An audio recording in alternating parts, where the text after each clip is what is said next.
Okay, thank you, Patrick, for the introduction. It's a pleasure to be here today. So, my name is Camilo Villalba. I've been an entrepreneur for several years. I'm currently the CEO and co-founder of Accione. Accione is a platform that assists importers and big distributors by providing an extensive sales channel. Importers in Colombia often face significant challenges, such as high distribution costs and high level of returns in logistics and high investments in marketing campaigns to promote their products. So to address these issues, we created a platform to connect these importers with digital distributors and or sellers, diversifying the sales channels for the importers and lowering their operating costs. On the other hand, I wanted to share my experience regarding the company that I took public and raised funds for in Canada. In 2017, regulation for medical cannabis was approved in Colombia, so sparking huge interest in Canadian investors who wanted to be part of this industry. Previously, some years before that, I had the opportunity to help a European company structure all the process of taking a company public on the TSX Venture and a Canadian Securities Exchange, as Patrick mentioned before, as an employee. So this experience taught me how the process worked. In 2018, with the boom of the cannabis industry in Colombia, first I decided to found a medical cannabis company, and then I decided to take this company public. So we joined a group with a great experience in the Canadian capital markets and a local partner to undertake this process. We started the fundraising with our local partner as lead investor, holding dozens of meetings and calls to start raising our pre-listing funding. We were able to go to raise $8.8 million in that moment. We were raising funds while simultaneously hiring and working with attorneys, auditors, IR companies, so to organize all the required documentation. And this is an extensive process left us with a very little sleep for about 6 months. After around 8 months of full involvement, in February 2019, we started a trading on the Canadian Securities Exchange. So as Patrick mentioned, when you think about going public, you might imagine needing a huge company with more than 100 million in revenue. However, in Canada, there are some stock exchanges for junior companies. So Phil is going to talk more about it. So these companies, of course, must have a first-class founders, a business with sufficient traction, with advanced product market fit, attractive margins, perhaps a few $1 million in annual revenue. That would be the most desirable company. But this opens up a possibility for many companies to explore a different route to raise funds and list on the stock market at a not so advanced stage. So my advice on the recommendation that I wanted to provide is as a key takeaway from my experience is the importance of surrounding yourself with the right people, having a network of knowledgeable people and experienced partners who can make a significant difference in the success of your venture. So I think that's pretty much from my side. Thank you for listening. And if you have any questions, I would like to, if you'd like to get in touch with me, I will leave my email address on the Zoom chat. And now I leave Patrick and Phil again.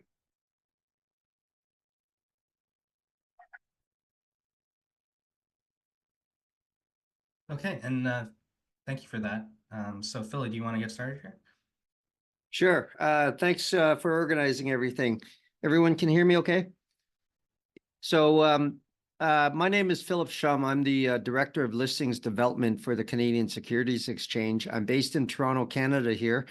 For those who know Toronto or who've actually been here, we're actually on the 72nd floor of the Canadians of the first Canadian place. So we can see the CN Tower very, very closely. So, certainly in the future, if any of you guys head up to Toronto, please let me know and we can give you a tour of the exchange.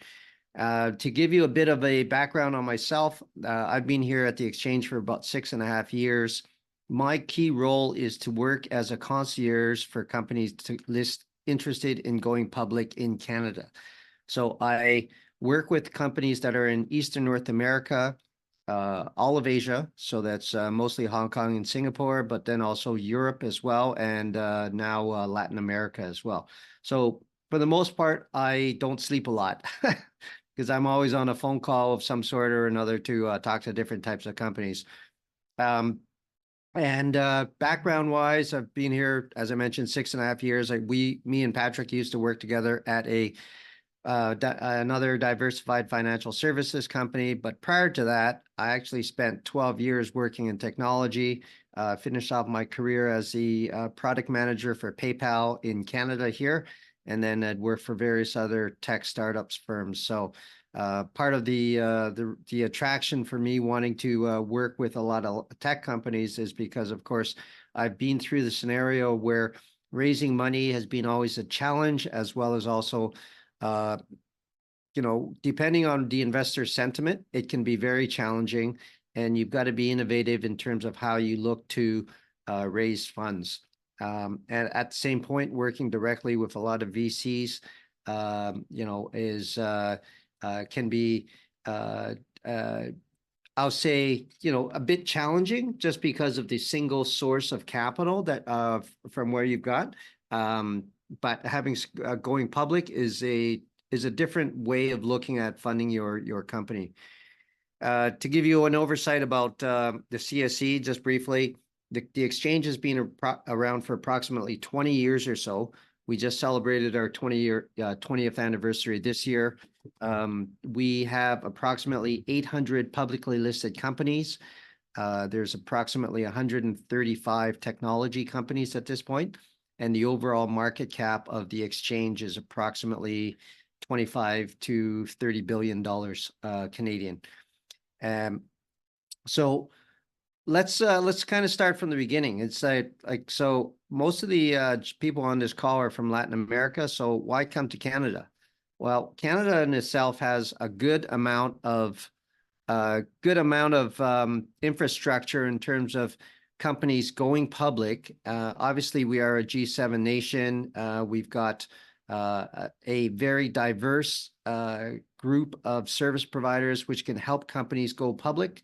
Obviously, lawyers, bankers, auditors, whatever the case is. And Toronto, where I'm located, is the financial capital of Canada.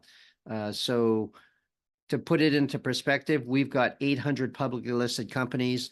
The TSXV has approximately 1,900 companies, and the TSXV has approximately 1,500 companies. So what does that mean? That means essentially that there are a lot of companies going public. There's a lot of competition for capital, but at the same point, there's a lot of sources of capital here as well. We do operate under the rule of law here, under common law. So in the event of any challenges, there is a whole legal system to support everything at the same point. Now, one of the reasons why we're talking about going public in Canada for early stage companies is really because of the unique structure that Canada operates. Patrick has briefly mentioned it, but we do have what's called a senior tier exchange system here, and we have a ventures exchange system here. Now, the senior tier companies are essentially the large, let's say, call it the insurance companies, the telecom companies, generally speaking, companies that have hundreds of millions of dollars of revenue, if not billions, and they need access to capital to, let's say, grow different markets or acquire different types of customers and stuff like that. The venture market was very established here, I would say about 40 to 50 years ago, just due to the advent of the large proliferation of mining companies in Canada.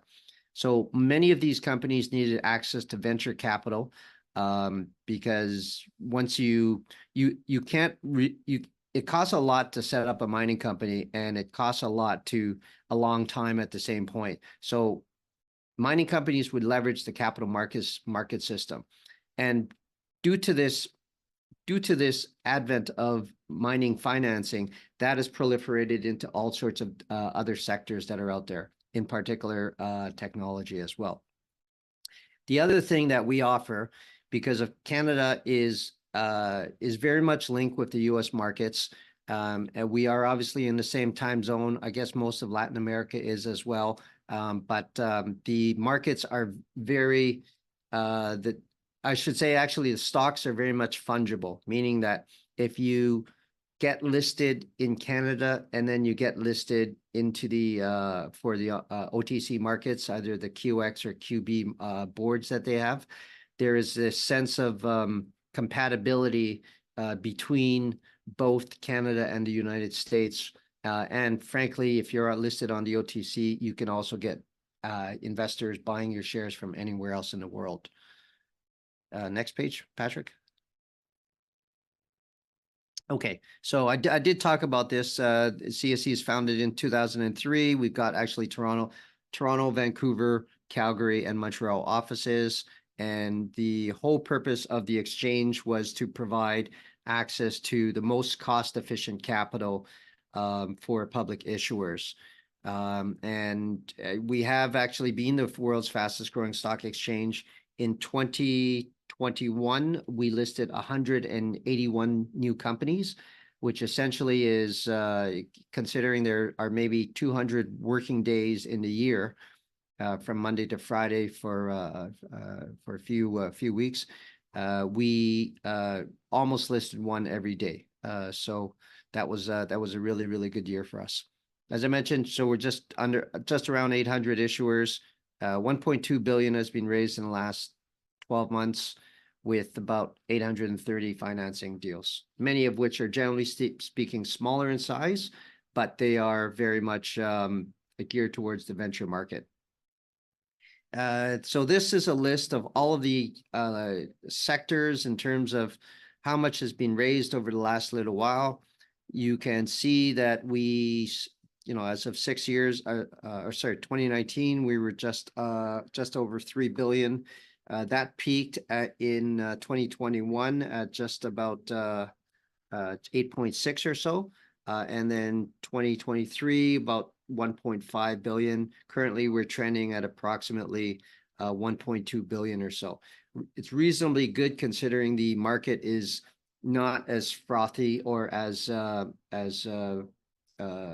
busy as 2021, relatively speaking, but we certainly are getting a lot of financings at this point. They're just generally speaking smaller in size. Next page.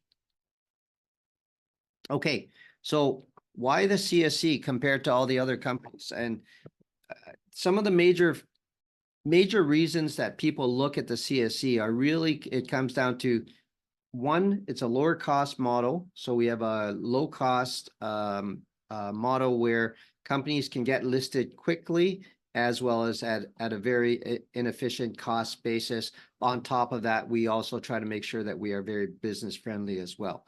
So if you look at, for those who don't know, getting listed on a stock exchange is somewhat similar to getting listed on or rather joining a golf club. So you have your initiation fee that you would have at a golf course, and then you have your monthly spend that you have to spend as well.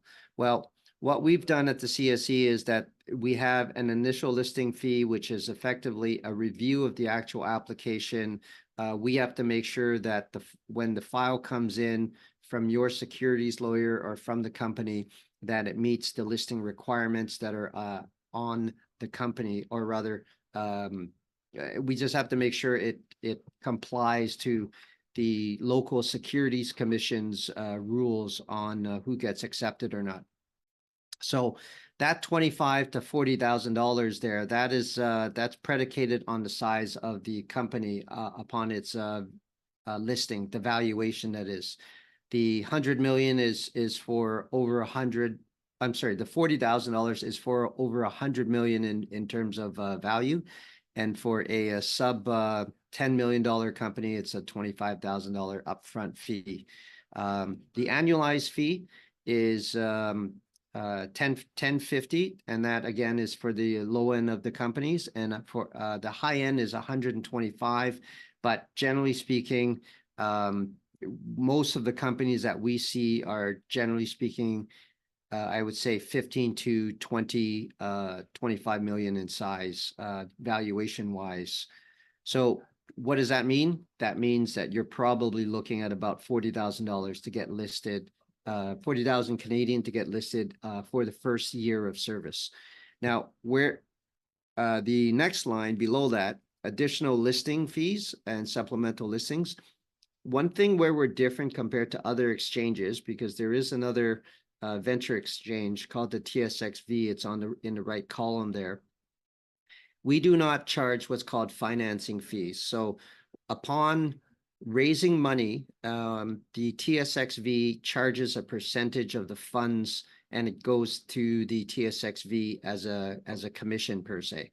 We don't charge that amount. So essentially what that means is that if it's going to cost you, if you raise $10 million, the 0.5%, let's say, which is about $50,000, goes to the TSXV. We let you keep that, and you go ahead and you can go hire some new staff, buy some new equipment, buy new property, whatever the case is.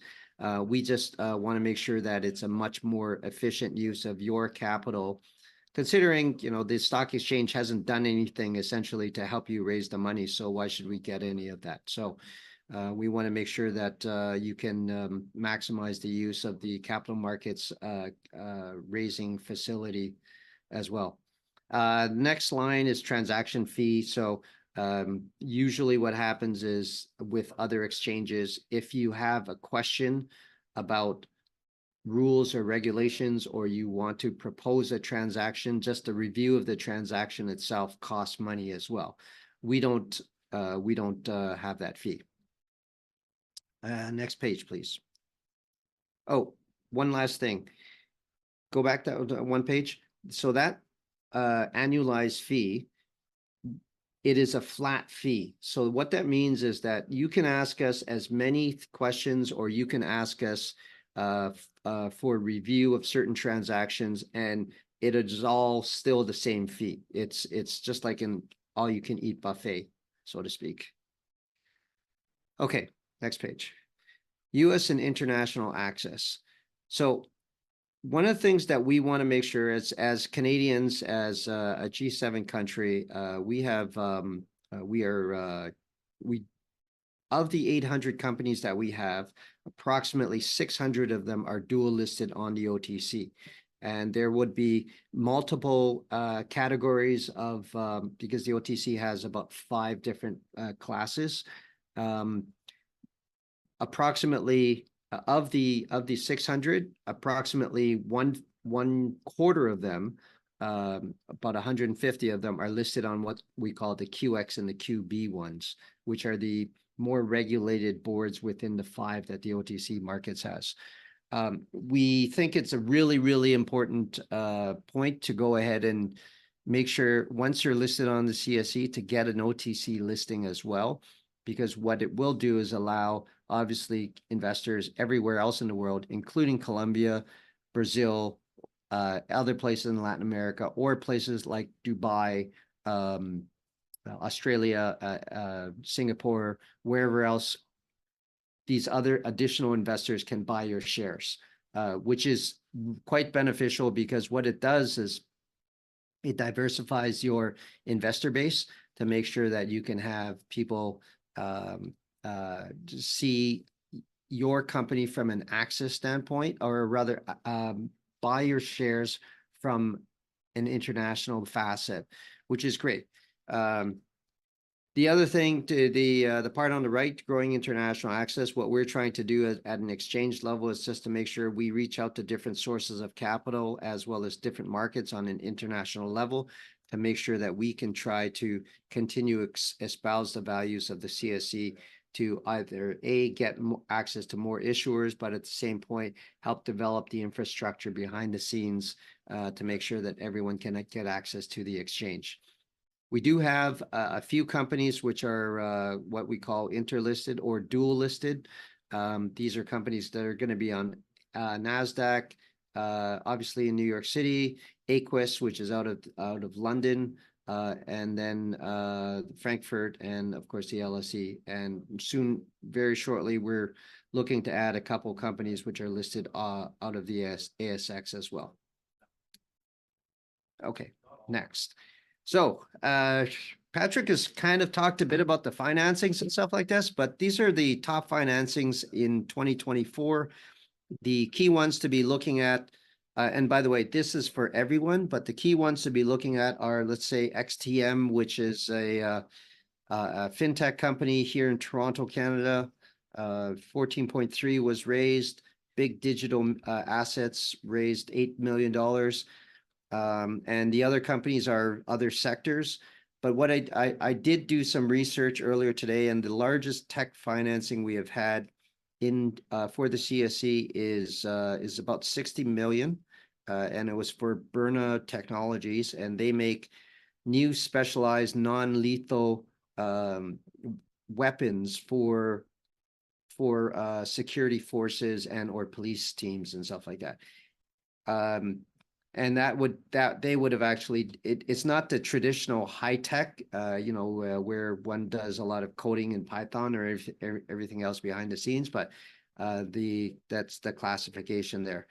There is another company called Tenant, which is a fintech company that did stuff, which is from Montreal, Canada, but had China as a market, and they raised approximately 56 million in 2021 as well. Next. Okay, so listing requirements. So what's it take to get listed on the CSE? So there are a few categories. One of the important things is that it has to qualify as what's called a reporting issuer. Here in Canada, we have, to be a public company, you have to be listed on a stock exchange, and you have to become a reporting issuer. Listed on the stock exchange, we've kind of talked about it, and that's like going through the application process, submitting an application, and getting approval from either a securities commission locally or the CSE reviews the application and then accepts you. Now, the other thing that's also important is that it has to be a reporting issuer. A reporting issuer, essentially that means is that all of your information, whatever it is from a disclosure standpoint, has to be posted online. So your audited financials, any major news releases that you have. Let's remember that when you are a publicly listed company, you are subject to a lot of rules and regulations to make sure that everything is properly done and is disclosed for the purpose of the investor to get the true and fair assessment of the information that is available. So any major news releases or financials should be posted online for people to be able to review it. Whether they review it or not is another thing, but it has to be out there so that people can see the information. Okay, next category, go back, yeah, revenue or working capital. So when it comes down to it, there are, we, as I mentioned, are very much a venture exchange. So we will take very early stage companies. We have taken multiple companies that have little to no revenue whatsoever. And depending on the sector preference, that actually does well. For example, mining companies and stuff like that. But if you are a technology company, what we would be looking for is that to have at least $200,000 of working capital at the time of when you go list. So, for example, if in the go public process, there are costs attached with that, let's say a legal cost and or audit costs or whatever the case is. So if it costs you $150,000 to go public, you should raise at least $350,000 so that you have at least $2,000 at the time of when you go public. Now, it's either $200,000 available capital at the time you go public, or the equivalent of raising enough money to make sure that you can sustain your business for at least 12 months. So whichever one is the higher of the two, that's what the CSE would be looking for. So for example, if you do have various offices running, you've got staff, you've got a development team or whatever the case is, and your burn rate is approximately $3 million in overall amount, you would have to raise the equivalent of 3 million plus to go public amount. So that would be, let's say, using the similar example that as what I mentioned earlier, 3.15 million or so. Having said that, we are flexible and we can look at making sure that the company gets listed, and we can work with the company to make sure that they have the right sources of capital. Next thing, public float. So when we talk about a publicly listed company, essentially what that means is that the principles of a private company, in other words, everyone on this call, is looking to diversify or sell shares from their treasury to investors to allow them to be able to have a vote in terms of what happens with the company, as well as also participate in the upside when the company goes up in valuation. So there is a requirement in Canada here for having at least what's called 150 shareholders. These are companies which are, or rather shareholders which are non-management or non-insiders. Management obviously is the CEO, CFO, chief product officer, chief revenue officer, all of these guys, but also the insiders, which are deemed those that own 9.9% or less within the company.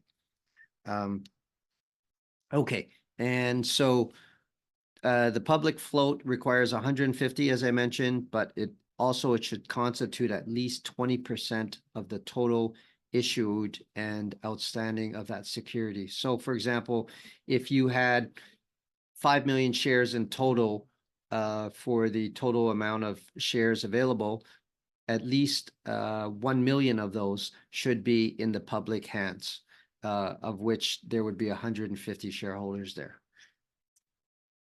Builder share restrictions. So we deem that there should be no more than 25% of the security which is issued at anything more than 2 cents. So essentially, the benefit there is that if you have too many builder shares, what happens is that it causes you to go and assuming you maintain the public float requirement, what we want to do is to make sure that we encourage the firms to go ahead and to solicit new sources of capital.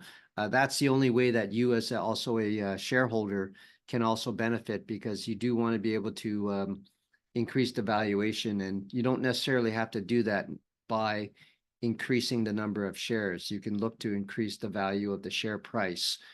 So one of the key things that we look for is share structure. One last thing is sponsorship is not a requirement. What does that mean? Essentially, here in Canada, typically, if you go to any other stock exchanges, you require a broker to be your partner, meaning that a regulated stockbroker or or a corporate finance team. On the CSE, it's not a requirement. So you could conceptually raise all the money yourself. You don't have to go via a broker format, and you can get all of it done yourself. Next page. Yeah. Patrick briefly talked about this. We essentially last year added what's called a senior tier. So what this does is allows Canadian companies that are listed on the CSE, or rather I should just say companies that are listed on the CSE, have the ability to be able to graduate from the venture style to our senior tier. You don't have to go to different exchanges. And the benefit of that is that we've been looking to add this board for the last 20 years, or rather 19 years, and we finally did it last year. Next page. Okay, for all intents and purposes, these are just listing requirements for the next level.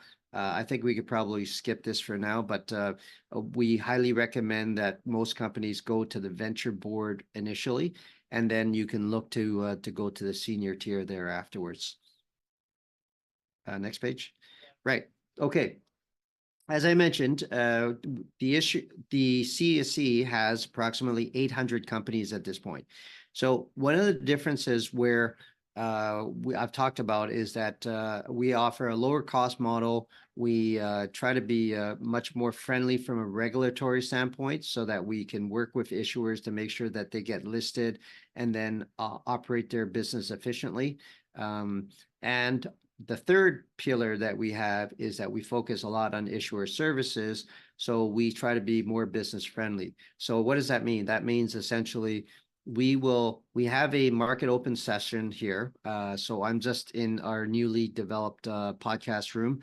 So when a company gets public, we have the ringing of the bell. We bring various individuals to attend this. And then obviously you can bring 20 to 30 people. We've had as many as 50 people for a market open.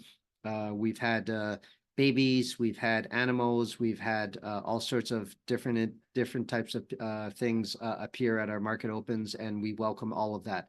But really what it is, it's a celebration of the long process to get public and raise money and stuff like that. Once they go public, then we do a little interview about the company. I would encourage everyone to go to CSE TV on YouTube to see all of the work that we've done. We have hosted a lot of events to provide subject matter expertise, as well as also talk about trending topics, as well as attend a lot of events as well. So by attending a lot of events, we get in front of a lot of different groups and issuers, and we provide update videos as well. We also have a magazine, as well as we do a lot of stuff here in Toronto, as well as throughout Canada, to make sure we're promoting our issuers. This is not something that the other exchanges do. So if you put it all together, we're generally speaking cheaper, generally speaking much more business friendly, and certainly much more engaged with the issuer as well. Next page. Yeah, so here's just some examples. We've got the market open, special events, CSA magazine, newly listed clips, and the podcast. Okay, so some of the frequently asked questions. Is it possible to go public if my company is not break even? The answer is yes. As I mentioned, we will accept companies that are that have no revenue at this point. We don't suggest it, but it is possible. There are companies which get listed, which have little to no revenue, but generally speaking, have a pretty good opportunities or pretty good pipeline of opportunities that should be pending. And raising of the funds is used towards the accomplishment of those products, let's say. Next, do some of the companies, or rather officers or board of directors, have to be Canadian citizens? So the answer is no. Conceptually, you could have every single officer or director that is not Canadian.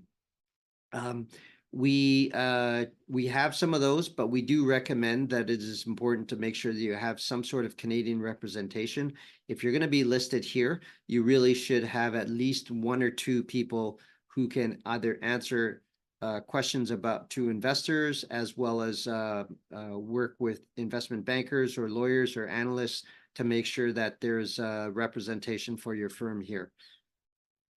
Does the company have to incorporate in Canada? No, the answer is no. But you have to be what's called, as I mentioned, a reporting issuer in Canada. So we have companies that are listed in Bermuda, Brazil, Dubai, Delaware, Singapore, Hong Kong. Most of the companies are Canadian in nature.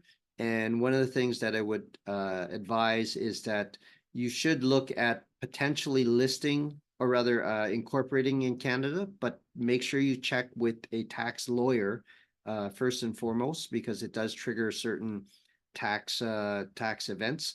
But the benefit for that is, of course, when you are a Canadian company, certain investors may look at it more favorably compared to being in Latin America. How long does the listing process take? So what would happen is, assuming that one of the companies on this call decide that, yes, I would like to go public, I would encourage you to work with Camilo and Patrick to put together a business plan to and a go-market plan to come to Canada. And what you would like to, what you at that point do is work with financiers to raise some money, and then work with a lawyer to go through a process to apply and have a securities document submitted to the CSE. And at that point, once we've received the file itself, generally speaking, it's between 8 to 12 weeks thereafterwards, at which point you get conditional approval, and generally speaking, 2 weeks after that, you're public. Now, assuming the companies on this company decide today we want to do it, it's, as a general statement, 9 to 12 months from now. And that's because there is the money part. Some people raise money along the way before you go public, and some raise during the go public process. But that 9 months could be contracted into 6 months.